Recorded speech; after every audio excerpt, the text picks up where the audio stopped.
How's it going, everybody? Welcome to Perfect Reload Weekly, where we take a look back at the week in video game news. My name is Steve, and I am joined, as always, by the one and only Christian Slater. Christian, this week, how you doing, man? Man, you actually left the house more than once this week. I was finally free to live how I wanted. There's few things better in life than filling a tub full of Skittles, lighting a few candles, putting on a little Berry White, and becoming the Rainbow Daddy.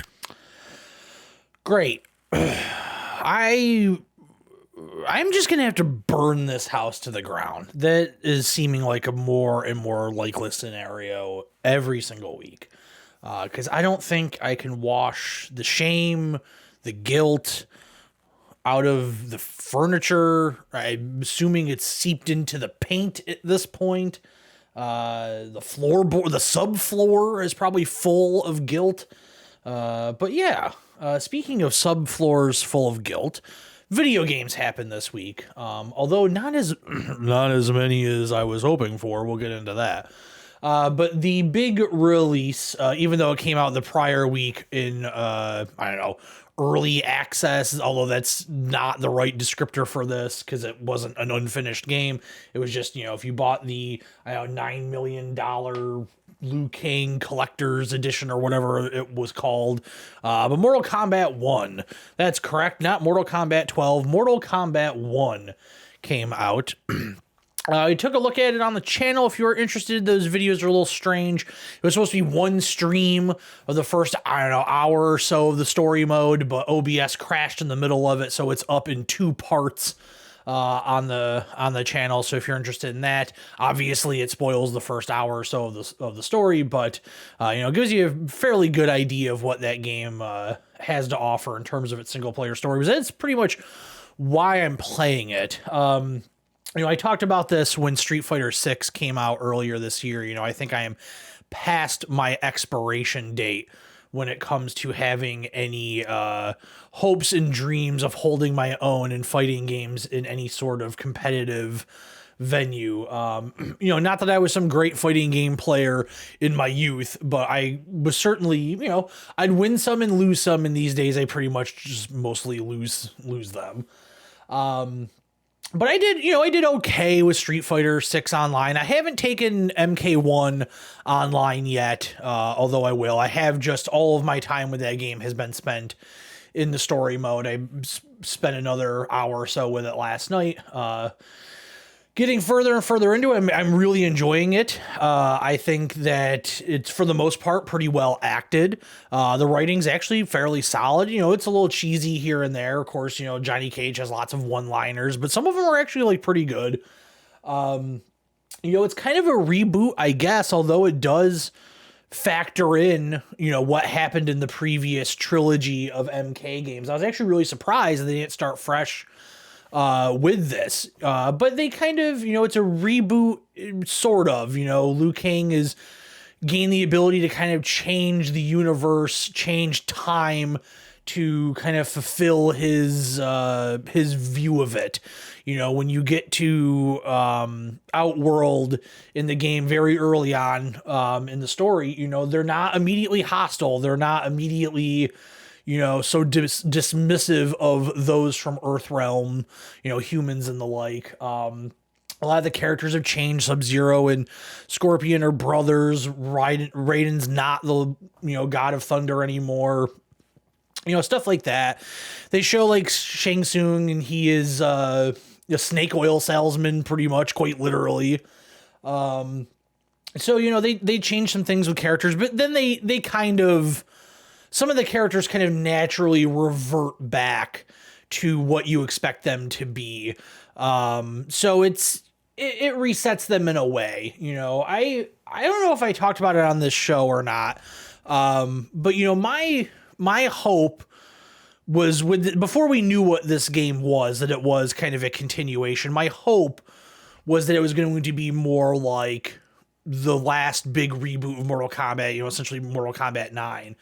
Where they had a lot of new characters. I think like half their initial roster was new, and some of those characters are pretty good. There's certainly been times where they flooded their games with brand new characters, and those characters just weren't memorable.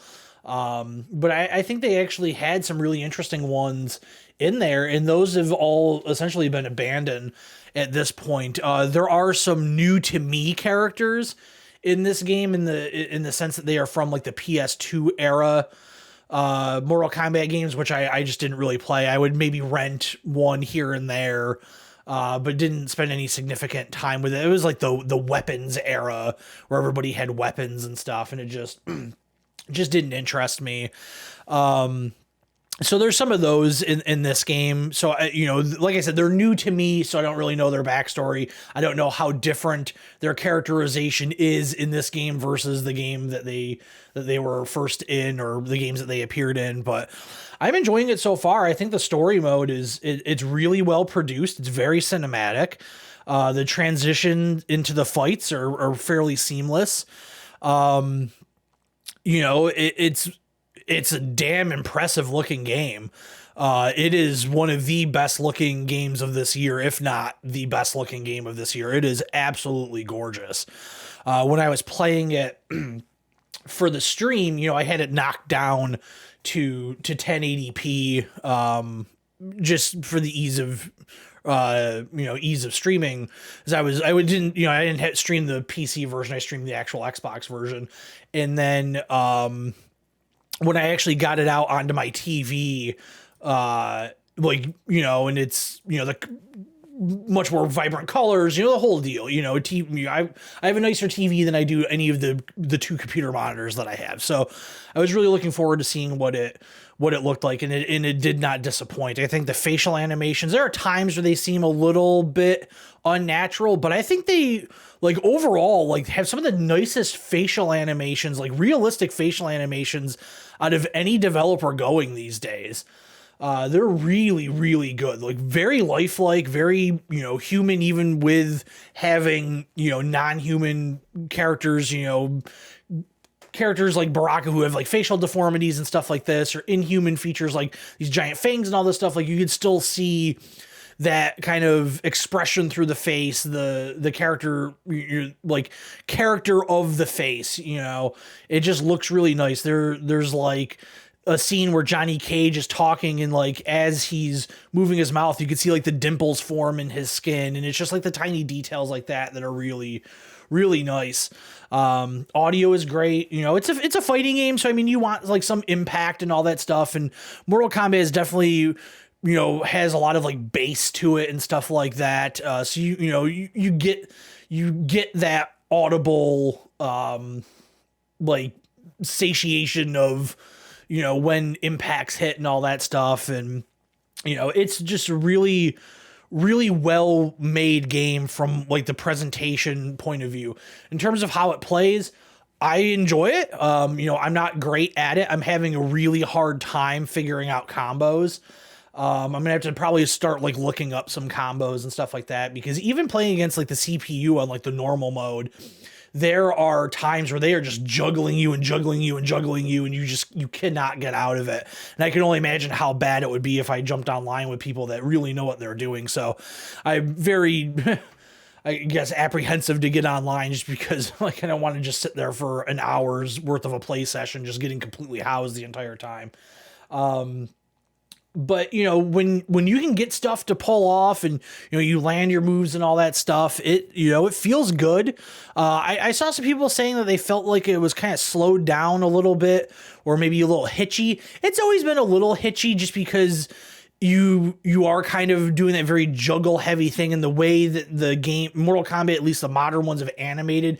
There's a little bit of a stop, like you hit that uppercut and there's almost like a brief pause, like a very minute pause, almost like signaling you like, hey, you can kind of chain into this or juggle into this. You can keep this string of moves going. But you get used to it. Like, it's not something you really think about. It doesn't stick out like a sore thumb. It doesn't make you, it doesn't really enter into your mind after you've kind of started to play the game and you're into it. It's not something that's preventing you from enjoying the game or anything like that. Like, you don't give it a second thought after a while. I think that the, way the cameo system works, which is like the big change, I'm not using them a ton, I kind of forget about them. And I think it's kind of easy to forget about them when you're playing through the story mode, because when you're up against the CPU in the story mode, they don't actually trigger it all that often. And so you just kind of forget. There are times where I used it more than not. I think it depends on what you're getting out of those cameo characters, because one of the complaints I guess I do have is in the story mode, you are kind of playing with stripped down versions of these characters. Like Raiden, when he starts, doesn't have the thunder powers, the lightning powers. He gets them. But until he does, he legitimately only has one special move in his move list. And you have to play a whole chapter with him like this. And it's like, oh, this kind of sucks. You know, from what I can tell, you know, the cameo characters seem to have two main moves that they can do. Johnny Cage, for instance, can run in and do like the ball breaker. Or he can run in and do like the shadow kick. So it's a little bit of a ranged attack in a way. Kung Lao will throw his hat, so you get a projectile out of that. And I've kind of been using that. The last chapter, one of the last chapters I played, you had him along with you as your cameo character. So I would use him a little bit more often just because it would give me that projectile, which I think that character I was playing maybe either didn't have a projectile attack or maybe I just was kind of forgetting to use it. So I could certainly, I want to see like high level play of this game, because I want to see how people end up utilizing those cameos. There are times where I have pulled off like the breaker, where you can like trigger the cameo character to come in to stop your opponent from comboing you. I've pulled that off a couple of times. But I can imagine there are people that are just like wizards with that and making it look easy. So I haven't really looked up any competitive play yet. I haven't looked up any like high level footage. You know, when I got Street Fighter and I was getting really into it, I immediately I found my character and was like, okay, I want to see like what people are doing with this character. So I would watch like videos on YouTube of like, here's move breakdowns, here are common combos, here are some good strategies, how to defend, how to do this, like how to play this character from this distance or this distance. And I haven't done that with Mortal Kombat, and I think it's because in Street Fighter, when you're doing their story mode, you know, you're not playing as one of the pre-made characters that comes with the game. You're playing as this created character, and you're gaining new moves along the way. So no one really knows how your particular character is playing, so it's kind of up to you. Whereas in Mortal Kombat, like, these are established characters in the story mode, so I'm just kind of used to playing them right now. But with some of these characters that are stripped down and don't have all their abilities, it doesn't really make sense to go and look up these combo videos, these move videos, and all that, because you might not be able to do those because you don't have the ability to pull off those moves. So once I finish the story mode and play some more of it, you know, I'm sure I will. I want to mess around with the tower stuff. You know, I'm sure I'll go online a little bit. But I mean, my time with this game is mostly just going to be, it sounds weird because a fighting game is essentially like evergreen content, and they're going to put out all these characters and DLC and all that stuff. But I mean, honestly, like, I'm good after the story mode and messing around with some of the other stuff. Like, that's all I need out of this game. I'm not going to be spending a ton of time online like I did with Street Fighter, where I was playing online every night. You know, I'm happy with that experience. I feel like I got my money's worth for that story mode, the tower stuff. I might mess around with that new mode. Was it Conquest or something like that? It's like the board game type thing that they put in. I've heard mixed feelings on that. I haven't paid too much attention to it because I've been kind of avoiding a lot of Mortal Kombat coverage with the podcasts I listen to in YouTube channels that cover video games that I watch, because people have been very free with spoilers, and I just don't want any of that, which seems weird. Like, oh, I don't want to get spoiled on the story of this fighting game, but I mean, that's kind of where we're at, you know? You know, I think it's a really, really strong effort. I really am enjoying the game. I think their jump to the new engine is paying off huge for them. It looks great. You know, the animations are super solid. Like I said, arguably the best looking game of this year that I have seen so far. And I have played, I guess except for Zelda, I think I've played pretty much everything so far this year that from like a graphical standpoint, people have said like, hey, this is the best looking thing of this year. And I think right now, Mortal Kombat's like kind of like head and shoulders above everybody else. I mean, you know, we still have like Spider-Man yet to come, and that looks great. footage wise, like watching it on YouTube, but I'm sure it'll look even better once you get it at home and you're actually playing it on a nice screen and all that. So, I mean, that's the only other thing I can think of that's really going to kind of give it any competition in terms of, graphic, rating the graphics kind of thing. And it seems weird to like spend so much time talking about the graphics of this game because, for a fighting game, it doesn't really matter. You want smooth gameplay rather than great graphics, but this gives you both. Like it's super high fidelity. It looks amazing, but it's also really smooth and fluid. And it really is like a complete package. I wish it was, I guess I wish maybe there was a little bit more to the game rather than that online grind. Because the game is like really heavily microtransaction to get skins and all that stuff. So maybe I wish there was a little bit more to do by yourself without going online. Like I said, there is that tower mode and that other mode, but I mean, I guess they've done that stuff like so much already that it'd be nice to see them expand even further. And that might be asking for too much for one game. I think I mentioned this in the stream I did of the story mode where it's like, at what point, if they're not going to keep doing Injustice because there's a lot of weird stuff going on with DC in their video games, if they're not going to do another Injustice, like, I think it would be weird for them to just go like right back to this and have another Mortal Kombat in 2 or 3 years. I'd like to see them give something else a shot, but in the Mortal Kombat universe, like take full advantage of this engine and the amazing cutscenes that you've done. And I don't know, something like Shaolin Monks, like reboot that, like a third person action, almost like RPG kind of game. Like I think they could do some really interesting stuff with that, especially because they have such an expansive universe and so many characters. Like think like almost like a Marvel Alliance type thing. I think would be really interesting. But they are a fighting game studio. I can't remember the last time they made a non-fighting game. It's been a long time. It might have even been Shaolin Monks. I mean, it's been years. But I highly recommend the game, and it's certainly one of the best releases of the year, like hands down. I mean, I have had so much fun playing it, and I can't wait to play more of that story and finish it. And it really is just a fantastic effort from NetherRealm.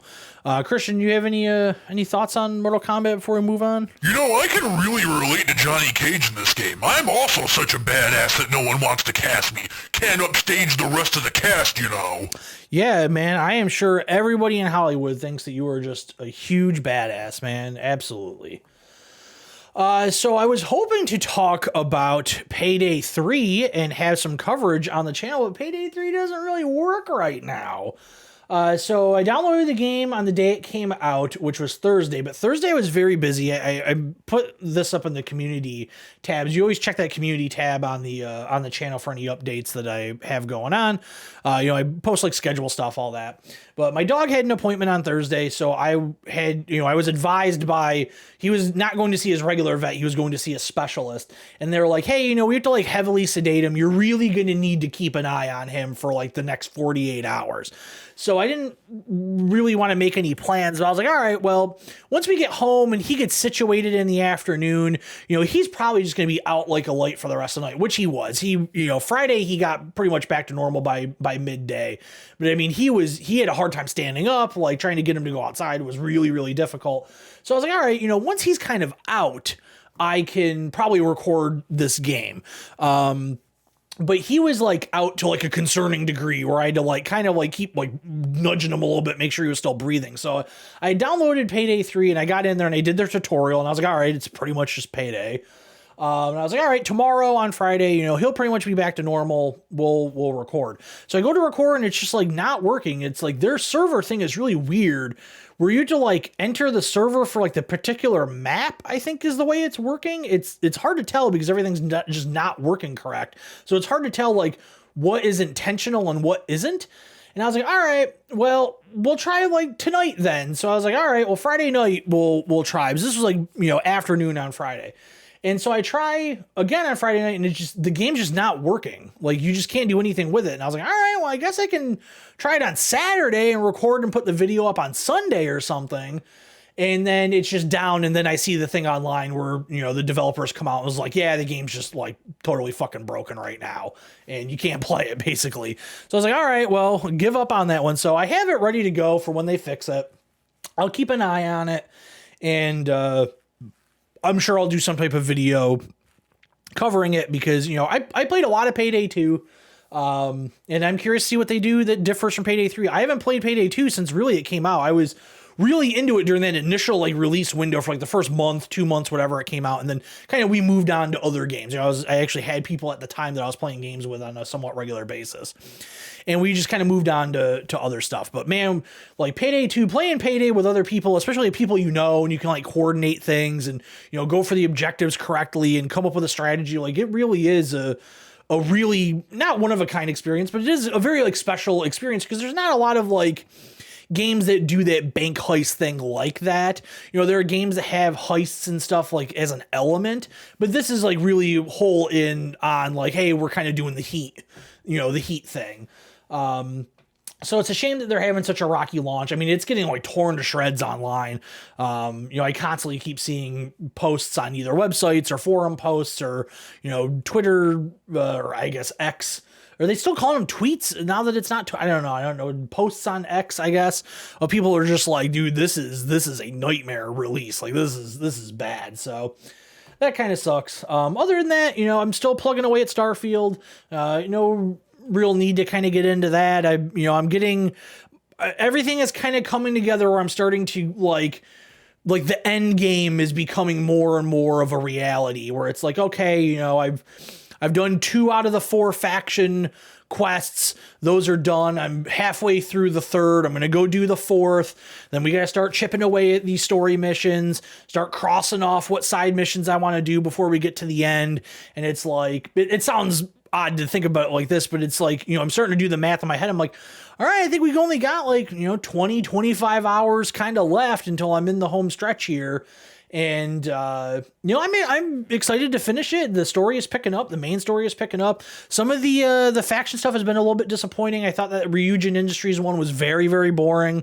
The UC Vanguard one is very, very good. I'm in the middle of doing the Freestar Collective one right now, and I kind of have mixed thoughts on it. It telegraphs itself pretty hard. So, you kind of figure it out well before they start they're oh, major plot twist. And you're I figured that out 4 missions ago, so it doesn't really have the same impact that I think that they were hoping for. But it's a great game. It really is, despite all of its flaws. And, I'm eager to look forward to them fixing things. I certainly wouldn't mind picking the game up again in a year or 2 years or whatever it is and seeing kind of the changes that they've made. And, I think that there are probably nothing but good things on the way for Starfield. Hopefully, I'm sure they could maybe they make some bizarre decisions, but I think they kind of figured out from fan feedback, what needs to be fixed. Other than that, so we'll have coverage of Phantom Liberty this coming week. So the embargo went up, all the reviews came out, people seem to really, really like it. This is the expansion for Cyberpunk 2077, but ahead of its release, because it comes out I think tomorrow, Tuesday, the 2.0, the big patch release. So that came out last week. So I was all right, well, let me get the game installed and ready to go because I'm just going to play for my Xbox. I already have a complete, an end game save on the Xbox. My goal was to play through it on PC to get at least to the point where you could trigger the expansion, but it just wasn't going to happen. So I was all right, well, we'll just get it on Xbox. That's fine. So when I reinstalled the game, I was oh, by the way, you have a patch to install. I was oh, the patch is out. That's cool.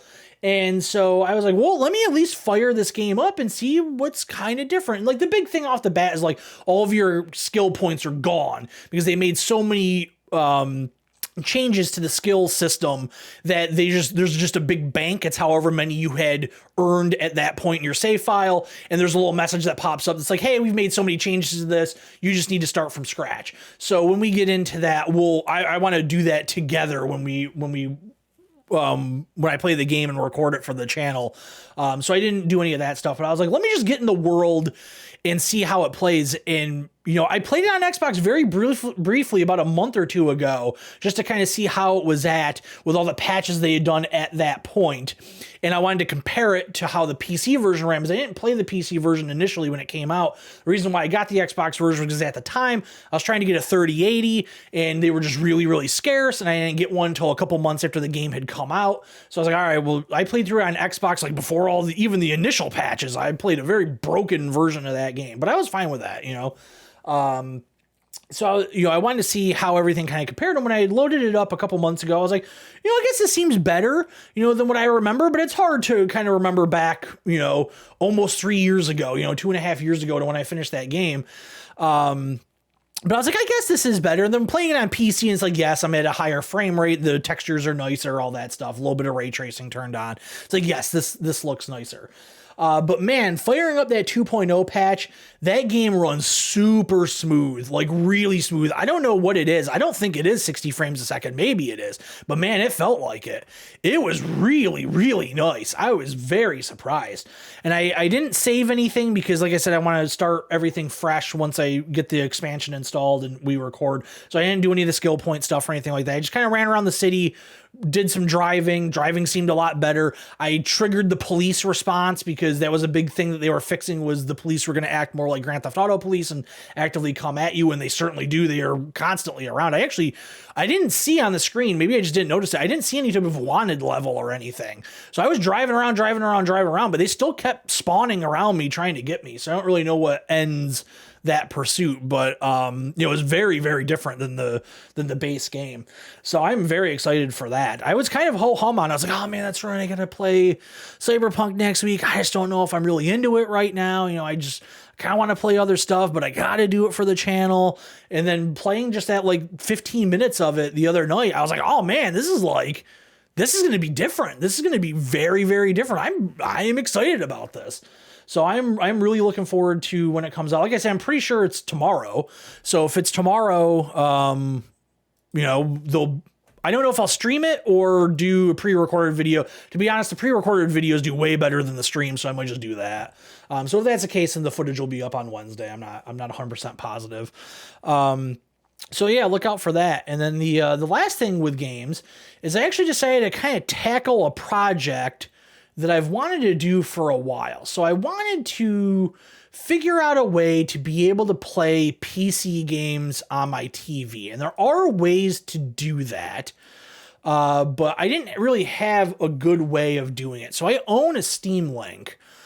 So I could have done that, I guess, but I think that still would have involved me running some cables from room to room. So the room that I am in right now, of course, obviously we were on the moon base, but let's pretend for a second that we're not. The room I am right now, the other side of this wall directly in front of me is my living room where the regular television is. So it's actually not that I need to run like a 10-foot cable or a 15-foot cable just to get around the bend of the door and make it, to the side that the jack is on the TV. So, I mean, it's not like that out of the question to just get a 15-foot long HDMI cable or whatever and do that. But I didn't really want to do that. I wanted to come up with a little bit more elegant solution. And then I know that there was like there's a way to like mirror your monitor through Windows and toss it up onto a TV, but this computer, my desktop, doesn't have Wi-Fi. I just have, you just Ethernet plugged in. So I was like, well, that's out of the question. And then I saw like, oh, there's like the Steam app where I could do that. And I started looking into like how that works. And it's like, once again, you need Wi-Fi. So I was like, all right, I guess I could just get Wi-Fi of some sort. But then there's a podcast I listened to where one of the people that's on it does this quite often, or was doing this. They ended up going with a different method, which is what I ended up doing, which we'll get into in a moment. But then I started realizing through listening to them talk about it, like, oh, it caps out at like 1080p, and it doesn't necessarily look the greatest, and sometimes the performance isn't there, and it's just, it is what it is. But then I heard about Moonlight, and Moonlight is an app where you pick whatever end device you want. So you can put it on your phone or whatever. I guess people have put it on tablets maybe, but I put it on my TV. So I just went into the app store on my TV and there was a Moonlight app. So I just downloaded that. And I had to go get Wi-Fi. So I ended up getting a Wi-Fi adapter that can do like a gigabit connection. It's Wi-Fi 6. It's got all these bells and whistles. So, and it's like the biggest Wi-Fi adapter I've ever had. Like, you know, I've had stuff that just looks like the little tiny USBs that you plug in when you have like a wireless mouse, to like the stuff that looks just like straight up like an antenna. But this has like a mount base. Like, it doesn't even really fit into the back of the computer into like a regular USB port. Like, you plug it into like the base, and then that's got a cable that runs out of it to connect and all that. I was like, all right, I haven't had to do wireless stuff in a while.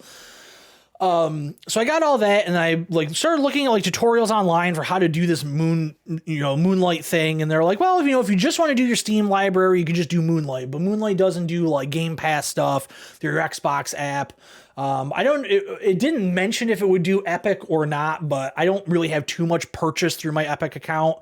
But then they were like, well, you could get, Sunshine and Playnite. I think Playnite is the main thing. Yeah, so Sunshine will like self-host Moonlight, and I'm not entirely positive why you want to do that. I think maybe it's like a stability thing, maybe, or a security thing. I'm not exactly positive, but you kind of want to run those in tandem.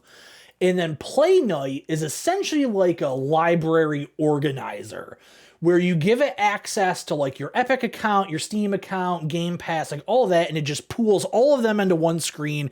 And it kind of looks like Netflix. It looks like Steam Big Picture mode. And you can just connect your controller and navigate it and boot the game. But what you can also do with this Playnite thing is you can do like emulators and stuff. You can just say like, hey, I want to run a PS2 emulator. And you just tell it like, here's the directory with the executable file is, and here's the directory of the games. And it just pulls it all in, and it grabs your metadata. So you have like nice little thumbnails for everything. It does all of this. And so I was like, well, let me test this out. So there are some weird things with it, because essentially you are just kind of streaming your desktop to your television, right? Like, you can boot Playnite automatically in like full screen mode, so it looks like a native like application, but really you are just booting you're just mirroring your desktop. As if I had a wireless mouse that I brought to the living room, and if I moved that wireless mouse, it was moving the mouse on my computer. It wasn't like a separate thing. Well, the issue there lies, and this is definitely like a me thing and not a Playnite or a Moonlight or a Sunshine thing. But I have an ultra wide monitor that I use as my main monitor. Well, your TV is not ultra wide, right? So it looks really friggin' weird on your TV. So I was like, all right, well, now I got to get everything to run off the secondary monitor, which is fine. It just, all it really involved was 30 minutes of troubleshooting and just walking back and forth from room to room to room to check, everything once you got it. Once you get it, it's fine. And then I was like, well, let's really test this out. I want to see how good this is, because they claim, Moonlight claims that it can do 4K 120 hertz. So I was like, all right. So I was like, well, what's like the most demanding thing I can think of off the top of my head that I can boot? So I booted Red Dead Redemption 2, and you would not have known that you weren't playing. You wouldn't have known that you were streaming it. It ran perfect. I didn't notice any issues whatsoever. It looked amazing. I mean, seeing it in full 4K up on a big TV and not a computer monitor, because you just like, really the only other way to get that would be to directly plug your PC into it. Most people don't have a PC in their living room, or playing it on console, and the console can't pull that off, right? So I mean, it is like, I was like, whoa, like this is impressive technology. So now the big project that I wanted to do for a while, and it actually led me down a rabbit hole, I almost ended up buying an original Xbox, is there's some like PS2 era and, PS2 and original Xbox era games that either I never played that I want to play, or games that I played a lot and have like a really strong nostalgic attachment to that aren't available on modern consoles. And so I was like, I think I'm just gonna like mess around with some like emulation on this thing. And I haven't got a chance to do that yet, because I just got all this stuff running the other night.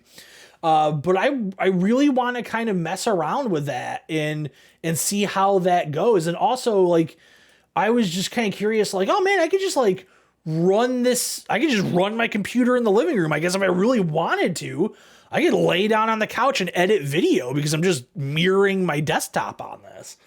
And so I kind of just started thinking, like, opening up the possibilities for what I can do with this, especially because it was running so well. And so what I decided to do is I was like, I'm going to get like a lap board. And if you're not familiar with a lap board is, they don't really make them anymore from what I can tell. a lot of the ones that you could find like on Amazon are either designed for like a laptop user, just like a little thing to rest on your lap, like a hard surface to put your laptop on. But a lap board is like a thing. Corsair made them, and I guess maybe they still make them, but the prices were like outrageous, like $350. Like, it's obviously like this is a like new old stock, but because they don't manufacture anymore, the price has gotten jacked up, like you would see on eBay. And they made different ones. They made ones that were just like straight across that would rest on your lap, and they would have like an indent that you would slot a keyboard in, or some came with keyboards, and they would have like a mouse pad surface, for a mouse. So you could play traditional PC games that didn't require or don't support a controller you wouldn't want to use a controller for, and you could play those on your couch, right? Like Civilization, or maybe a first-person shooter or something like that. And I was like, well, I don't want to spend hundreds and hundreds of dollars on this. Like, this seems ridiculous. I was like, I think I could just make one. So that's what I ended up doing. I'm still waiting for some of the stuff to come in the mail, because I literally, yesterday for me, Saturday, I woke up and I was like, let's make one today. So I went to the hardware store. I had them cut me a piece of wood, and I was trying to figure out like what kind of wood to get, because if you look at like DIY ones online, they're like, oh, get like a really light wood, like a spruce or something like that, or like glulam, which is really light, or even like particle board, then you put like you get that and you paint it or whatever you want to do with it, and then you would affix with adhesive like some type of like foam mat on top of that, and then you would put mouse pad material on that. The most common thing I can find, and what I ended up doing is you just cut the piece of wood to the size of a desk pad. And then, you put your mouse and keyboard on top of that, gluing it all together, and kind of there you go. But I was like, I don't know, that just seems really uncomfortable to me. That just seems like kind of backwards to me. Like, I want something that's like way more comfortable than just having like a slab, even like a light wood, but then just having this giant slab of wood on my lap and like all these levels to it, like the foam and all that stuff. So I ended up getting a very, very thin piece of birch, and I thought it was going to be so thin that it was flexible, but it's actually not. It was at the original length before they cut it. It was very flexible. But once they cut it down to size, it is not bending. Like, I'm sure I could snap it over my knee, of course, anybody could, because it is that thin, but like for the purposes of this, nothing's going to happen to it. So I got that, and then I tested it out. I just put it on top of a pillow. And because I usually when I'm sitting on the couch, I have a pillow on my lap and I rest my hands on the pillow when I am holding a controller. And I do that. And also if the dog is sitting next to me, he can lay his head on the pillow. So I was like, well, instead of having this foam pad on top of the wood, I put the pillow on my lap, the wood on top of the pillow. And I was like, this is the perfect height. This is fantastic. So you just skip all those steps. So all in all, like, yes, it's going to cost a bit of money, but all the money is being spent on the keyboard and mouse, like in the desk pad that I put on, not on like the actual construction of the thing. But it's going to be a really nice, easy project. I've got the desk pad coming in some point this week. I'm going to paint the wood. I already got the paint. So you just need to paint the wood, sand it first, paint it, glue the desk pad onto it. The mouse and keyboard are in the mail, and it's just going to be super simple, super easy. And like, I would say at this point, if this is something you were interested in, if this sounds appealing to you, like you want to play PC games on your living room couch a very easy way, and you want a mouse and keyboard, do this.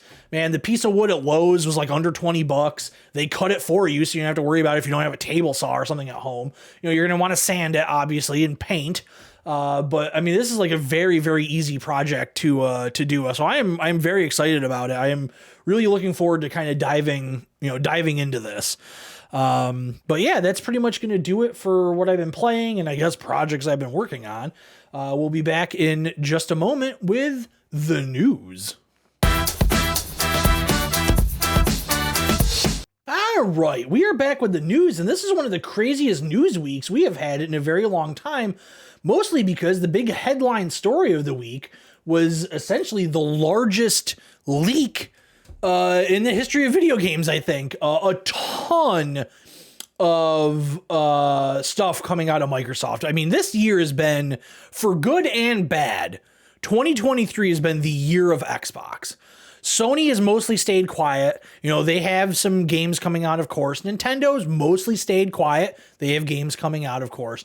But Microsoft, from the acquisition of the Blizzard stuff to Game Pass stuff to now this, it has really been an Xbox dominated year this year. There are times where I feel like this show is an Xbox podcast because that's all we're talking about. But there is an article here on IGN by Taylor Lyles that sums up basically everything that got leaked out. Now, this stuff has been talked about ad nauseum for the past week, so we're not going to dive super deep into everything, but we are going to go through everything that kind of came out. So we'll go in order for what they have. First thing, which really shouldn't be a surprise, Elder Scrolls 6 will be exclusive to the Xbox, and I'm sure it'll come on PC as well. That should not be a surprise. There were times where Phil Spencer said that, it's up in the air if it'll come to PlayStation 5. I don't think there was really any chance of it being exclusive to, or not being exclusive to Xbox, especially after they ripped Starfield away from PlayStation. Because that was, at one point, there was a PlayStation version in development, and it went full in exclusive on PC and Xbox consoles. So this isn't surprising. This isn't some big revelation or anything like that.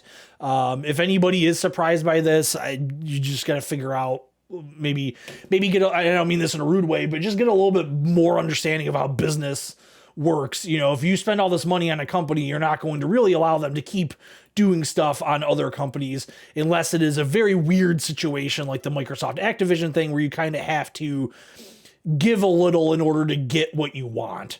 Let's see here.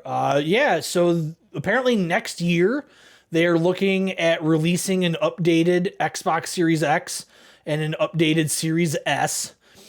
So the Series X is codenamed Brooklyn, which is spelled weird. It's Brooklin. So it's smaller.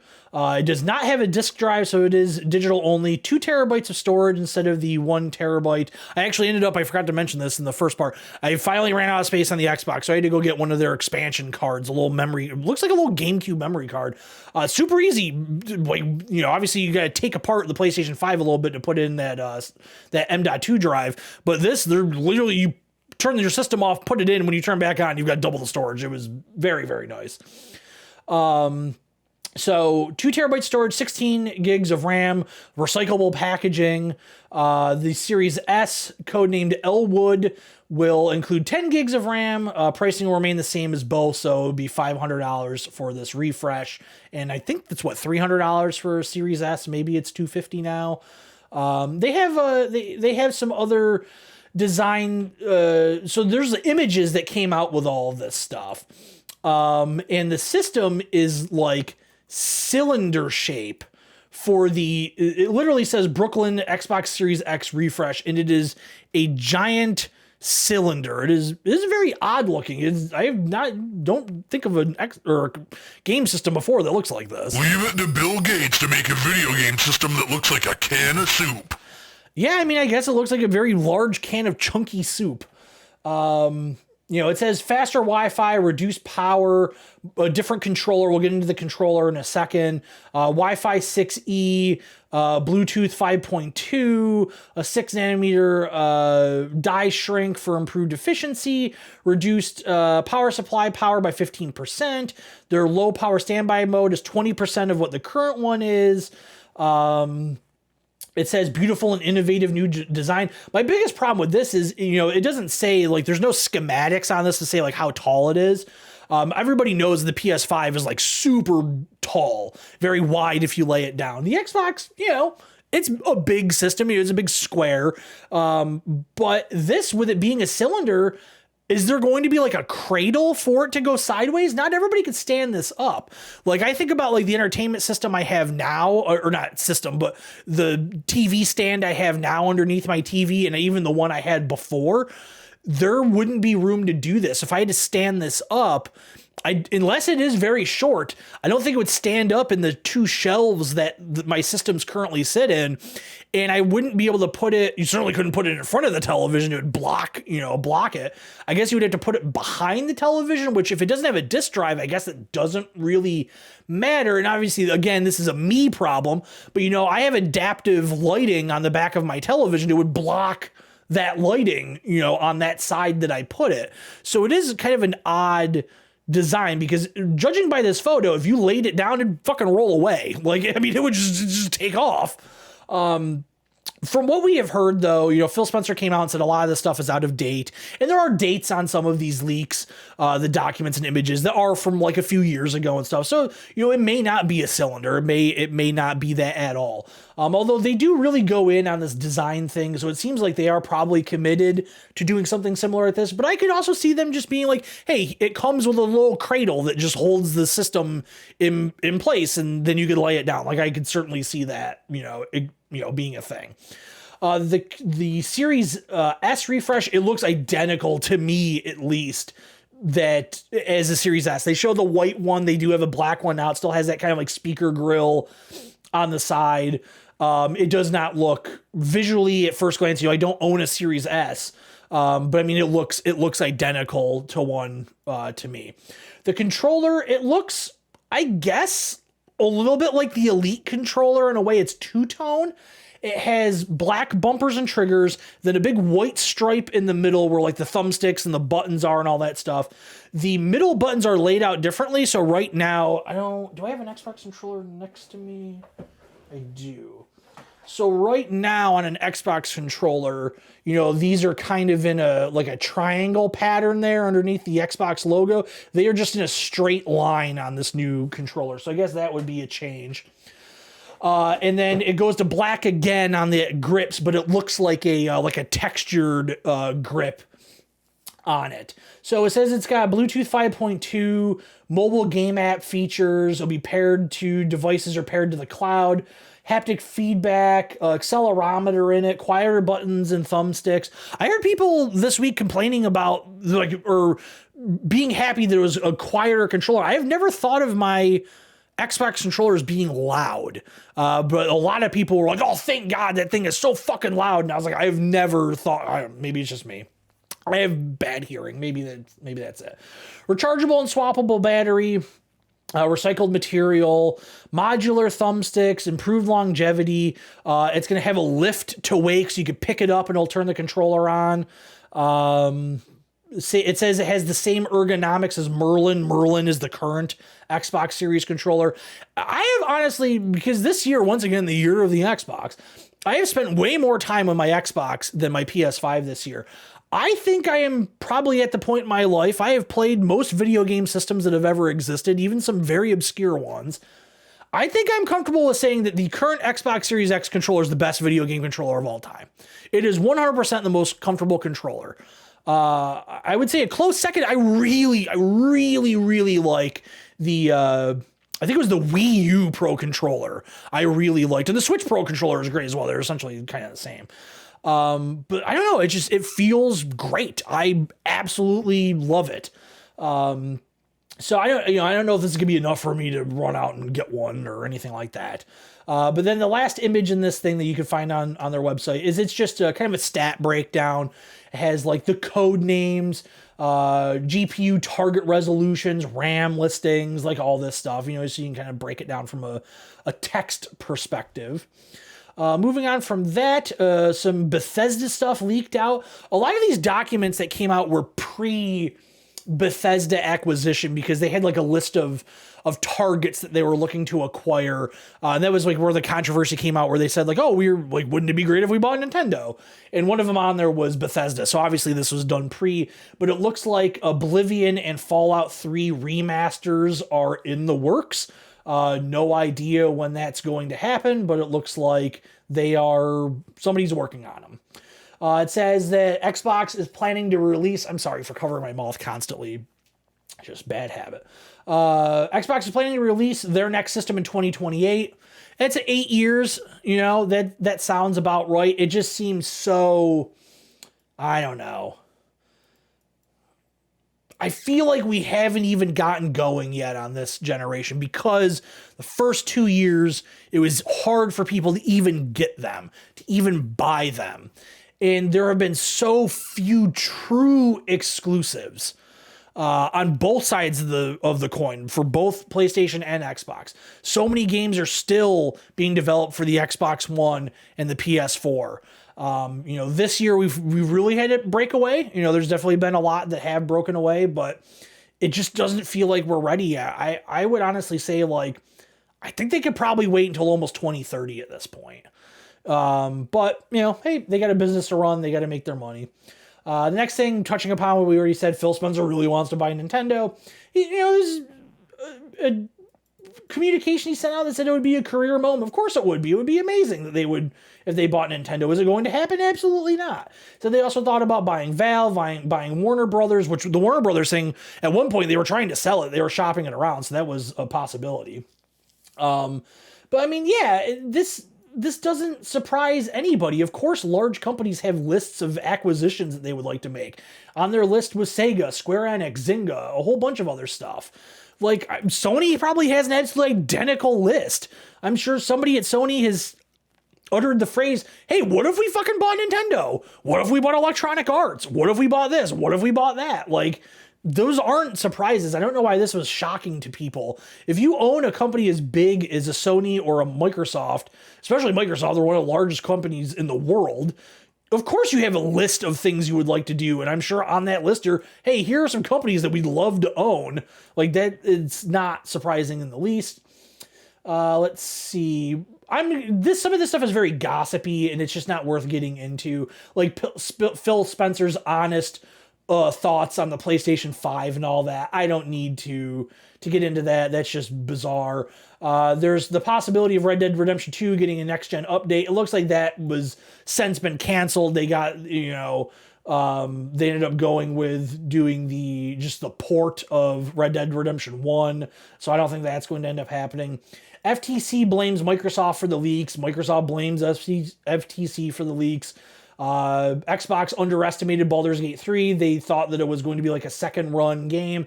Of course, this was written a while ago. At the time, it was still a Stadia exclusive. Nobody knew it was going to blow up the way that it was going to.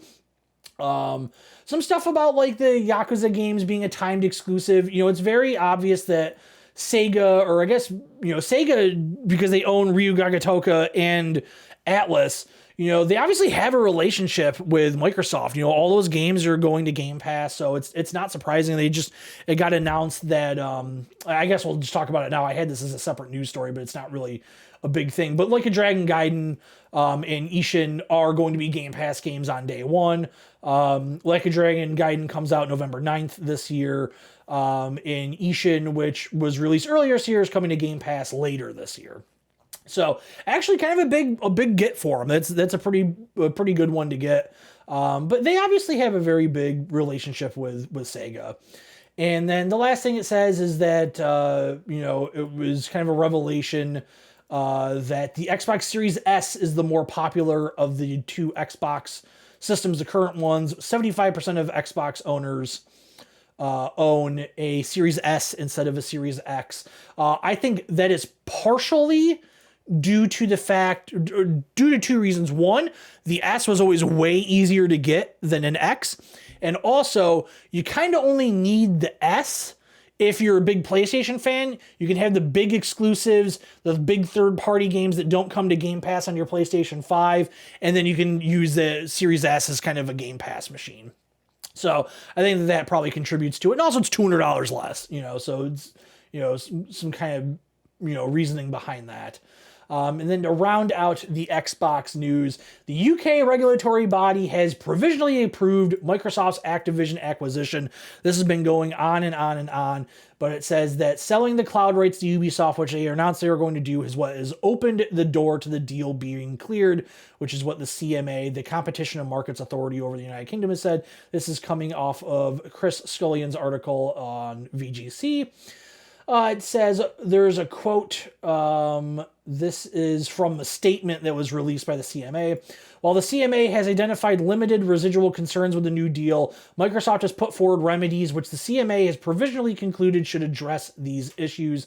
While the restructured deal is materially different to the previous transaction and substantially addresses most concerns, the CMA has limited residual concerns that certain provisions in the sale of Activision's cloud streaming rights to Ubisoft could be circumvented, terminated, or not enforced. So basically they're saying, like, we're okay with it, but we are worried that maybe they back out of some of this or change things in the future or whatever it may be. It's just another speed bump in the way of them finally getting this taken care of. It's going to happen. I wouldn't be surprised if by the beginning of next year, everything is pretty much all settled and they start moving forward with getting everything taken care of. And I would say, next year is probably when, you get the deluge of all the Activision Blizzard stuff hitting Game Pass and all that good stuff. But I thought it was inevitable from the beginning. I was actually surprised there was more resistance along the way. But it seems like, just like all things in big business, eventually you can bulldoze your way through essentially anything.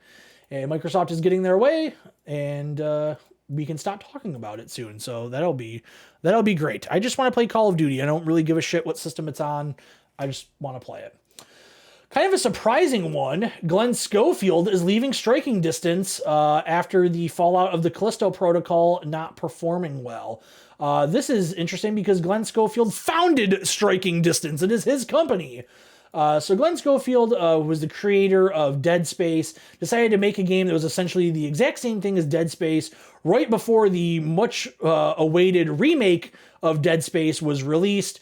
Callisto Protocol was not super well received, although people did really, really enjoy it. Those that I talked to that played it really did enjoy it, but it didn't sell great. And it had the problem of the Dead Space remake coming out just a few weeks, if not just a month or so afterwards, being super well received. And it kind of overshadowed it. So again, this is from Tom Ivan over at VGC. It says, a Crafton representative told Bloomberg Schofield has decided to pursue new opportunities and that Striking Distance chief operating officer and chief financial officer are also leaving the company voluntarily. Crafton is the company that owns Striking Distance. So Schofield, who best known from Visceral Games, Dead Space, as well as Sledgehammer Games, these days best known for making Call of Duty games. The game originally was announced as being a tie-in to PUBG, but that eventually changed, and they removed kind of all those references for the most part. They were hoping for 5 million copies sold, but I don't think they even made it to 2 million from what it looks like. They ended up laying off 30 members of staff over the past few months. They are down to 90 employees. And they have named a new CEO. He's the former CDO, Steve Popotsis. I hope I am pronouncing that somewhat correctly. But I would say this is probably, unfortunately, the end for Striking Distance. It will most likely get shuttered within the next year unless they have found a very enticing project to turn things around. But it is sad. We've had far too many studio closures taking up our news cycle over the past few months. And not just studio closures, but just layoffs in general. We just had EA, the studio that made the first-person shooter that just came out was Ascension Studios, right? Is that the name of it? Ascendant Studios? They made Morals of Avium, sorry. They just lost a bunch of their staff to layoffs. But it is odd that it's his studio. It's his thing, but maybe Glenn just kind of doesn't want to run a studio. Maybe he wants to go and just work for somebody else and maybe have a little bit more security there where it's not all resting on you, I guess. But I mean, he was really the face of that game, the face of that company. He was doing all the media appearances. I mean, he even did some very mainstream appearances to hype up that game. They did some great marketing for that game. The Wired autocomplete interview. And those get millions and millions of views. So, I mean, that's way more mainstream than most. I mean, seeing Ed Boon on Hot Ones a couple weeks ago was a fucking trip. So, I mean, it's really oddly out of everybody, you think of these huge games that have come out, and people that are attached to them, like Todd Howard and Starfield and the rest of the Bethesda stuff, You don't see Tom Howard on some of the most popular YouTube channels. Like, you don't really see him on, like, they've had like Reggie from when he was at Nintendo did like the Tonight Show a few times and things like that. But I mean, there is definitely like a clear line between being very big in the video game world and appearing on like video game like industry events and being like in the mainstream, like actual mainstream.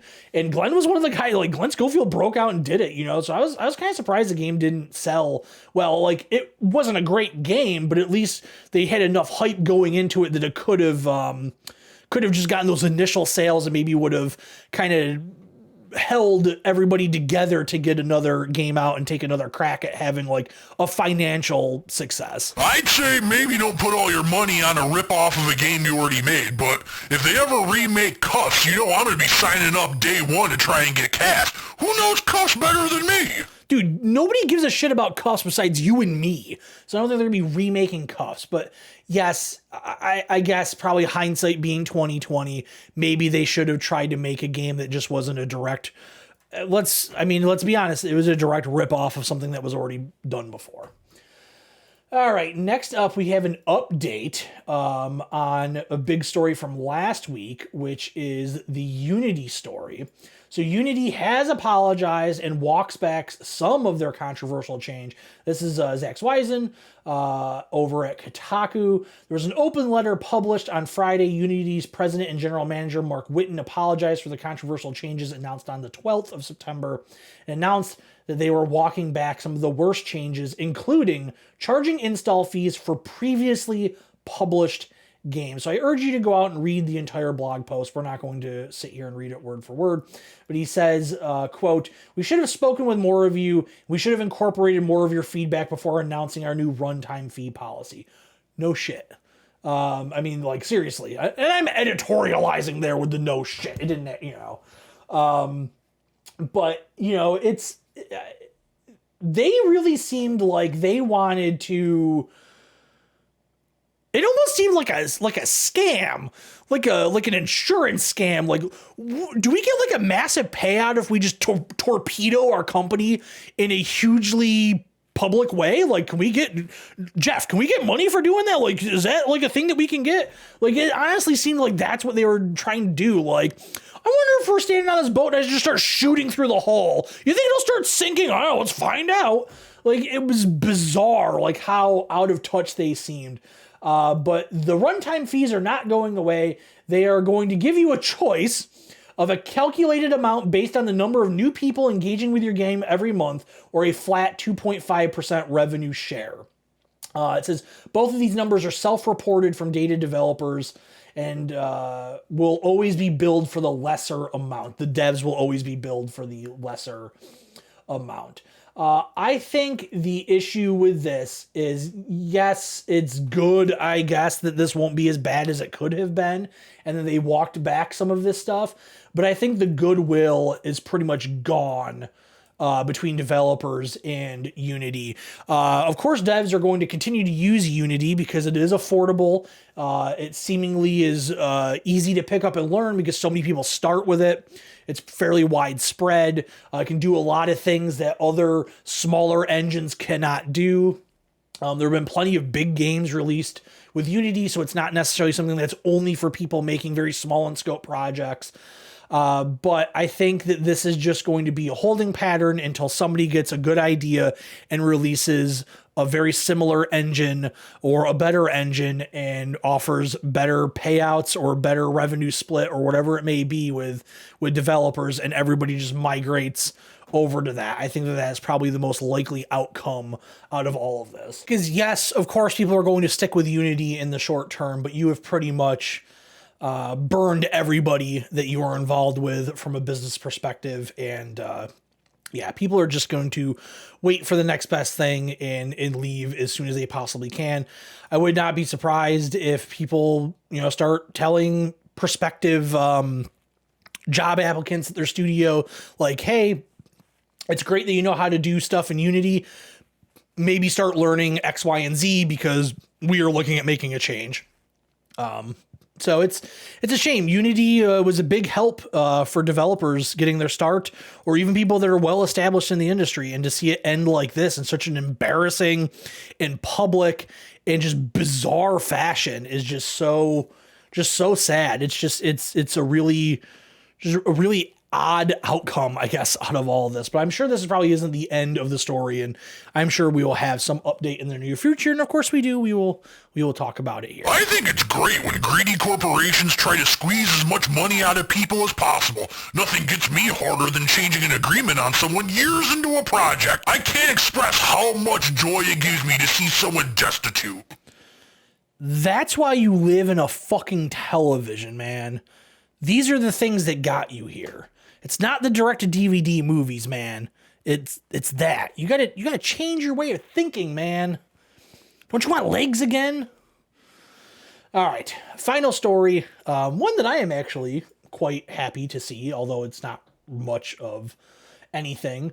But there has been an update on Star Wars Eclipse, the Star Wars game coming from Quantic Dream that was announced a couple of years ago. And we have not heard of anything since then. Now, obviously, most people these days have turned on Quantic Dream, and of course, I certainly don't support the stuff that has been going on there. It sounds like it was one of the most toxic workplaces you could possibly imagine, run by people that act like 12-year-olds with bad senses of humor at the very least, and law-breaking behavior. It's not good. But guys, sometimes you gotta separate the art from the artist. I really love their games. Heavy Rain, Beyond, although Beyond maybe a little bit lesser on my list. And Detroit Become Human. I'm a big fan of Detroit. I think it's probably their best title. Very solid game. They announced that they're going to be working on a Star Wars game called Eclipse. It takes place in the High Republic era, so it's way before the Skywalkers and Han Solo and all those characters. And they said that it is not going to be like the quick time event style game that they are known for, that their previous titles were. It would be much more like action driven. So something very different, but there is a quote from Lisa Penzi, the vice president of marketing for Quantic Dream.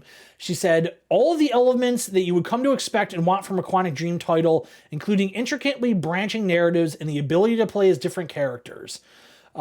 She said that no matter how badly you screw up or who dies, the game story keeps going. There is no game over. Anyone can die.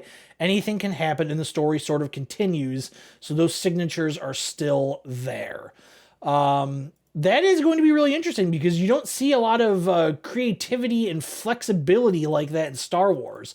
It seems like things have the grip has loosened a little bit over the past several years, with Disney giving a little bit more flexibility to not only the kind of stories we see in Star Wars on screen, specifically television, with stuff like The Mandalorian and Andor and all that, but also with the games. I remember when EA was making like Battlefront, they had talked about like, hey, we wanted to do X, Y, and Z, and Disney was like, absolutely not. Like, you cannot have a stormtrooper look like this. Darth Vader can't say this. Stuff to that extent. But it looks like they have kind of learned that it's like, okay, we don't necessarily have to have our boot on the neck of what people want to do with our property. So I am curious to see what they end up doing. Now, obviously, I think the smartest things, this article, there's some editorializing in here where they talk about like, well, what would end up being canon out of this game and all that stuff. It would be very easy to just not do anything canon. This game takes place before like all the most well-known characters. There is extended universe stuff that takes place in that time frame, like Knights of the Old Republic, which, I don't know if they still consider that canon after the acquisition by Disney or not, but these are stories that take place far, far away. It would be very easy for them to just be like, hey, we have an all new original story. These are characters that have never appeared before in any media. They've never appeared in a comic book or one of the novels or anything like that. They are brand new. And I think they could very easily do that. And that way they can kill people off, or they could do this or do that. And it ultimately doesn't matter. But it's still an enjoyable Star Wars story, and it has ties to the universe and stuff like that. I'm sure there'll be Jedis and all that, because I think this time frame is like the height of the Jedi power in the universe. So it would make sense that it would be a very Jedi focused story. But it doesn't say when the game is coming out. There's no update of that. I would imagine it's still probably a ways off. I would also not be surprised if the game ends up getting canceled and we never see it. I would say that it maybe. So it got announced in what did it say? 2020 or 2019? I'm sorry, 2021. So it's been 2 years. I would say if we don't see anything at like the Summer Games Fest-ish stuff next year, probably less likely it's going to come out.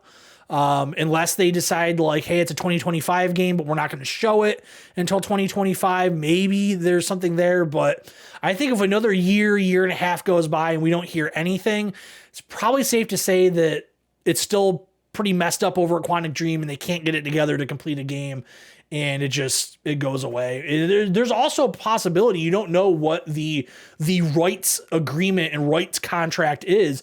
Disney may say like, hey, we're going to give you the rights to do a Star Wars game, make the game how you please, but it needs to come out by this year or something like that. That could be something, you have no idea.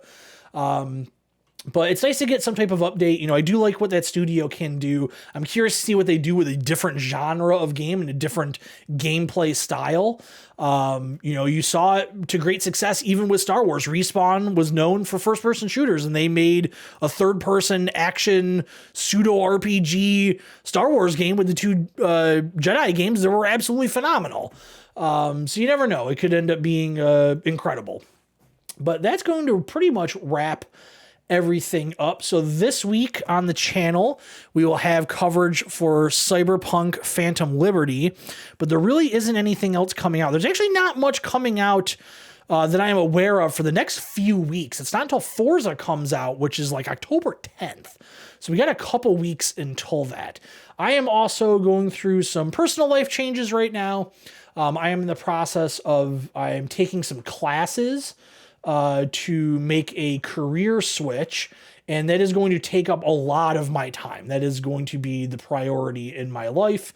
So the channel might be a little light over the next however many weeks it takes me to complete all the classes and all that good stuff. And as I start moving into a new job, I don't know what my time is going to be like. But we will still obviously have this show every week, and, we'll be covering games and all that stuff. But in terms of like some of the other stuff, like I did get a Full Motion Sickness out, a couple weeks ago. Check that out if you haven't seen it. I thought it was a pretty good one.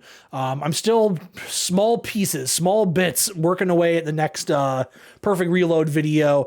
I've got to get at least one more out before the end of the year. I'm going to be very, very upset with myself if I only did one for the entire year. So I am working on it. It's just slow going. But yeah, it should, we'll fill the time in some way. Maybe once I get all this emulation stuff up and running, we'll play some older games and mess around with some of that stuff. Maybe I don't know, maybe if it comes together in a nice way, maybe I'll get a little bit of footage of assembling that lap board and I won't make it a whole video about it. That'd be boring as hell, but maybe toss some footage of that into the show next week or something like that. It all depends when everything gets delivered. I don't know, we'll come up with something, to kind of supplement things when the games start to slow down a little bit. But I mean, we are less than a month away from my most anticipated game of the year, which is Spider-Man 2. We will be, the day that game comes out, unless something comes up, plan is to stream, that day. I'm excited, but that's going to wrap things up this week. Christian, before we head out, anything you want to add to the people? Good, we're finally done. I've got a pallet of Wildberry Skittles on the way, and Daddy needs to melt. Wonderful. Take it easy, everybody, and we'll see you again next week.